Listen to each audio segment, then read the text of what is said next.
ప్రభువునందు ప్రియ శ్రోతలారా, యేసుక్రీస్తు నామమున మీకు శుభములు. మన ఆత్మీయ మేలు కొరకే ఈ దిన వాగ్దానము. నేను నీతో చెప్పి ఉన్నాను, నీకు తోడై ఉన్నాను. యెషయా గ్రంథము 41వ అధ్యాయము 10వ వచనం. దేవుడు తాను నమ్మిన బిడ్డల కొరకు తోడుగా ఉంటానని వాగ్దానం చేశాడు. ఆయన మాట అవునంటే అవును, కాదంటే కాదు. ఎట్లాంటి పరిస్థితుల్లోనైనా ప్రభు తాను నమ్మిన బిడ్డల కొరకు తోడుగా ఉండే దేవుడు. భక్తుడైనటువంటి యోసేపు చెరసాలలో ఉన్నప్పుడు యెహోవా అతనికి తోడై ఉండనని వాక్యములో చెప్పబడింది.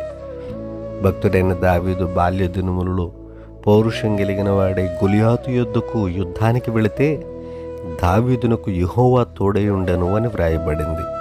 ఈ దినమందు తాను నమ్మిన బిడ్డల కొరకు ఏ స్థితిలోనైనా దేవుడు తోడుండి నడిపించడానికి ఆయన మన వైపు చూస్తూ ఉన్న దేవుడు.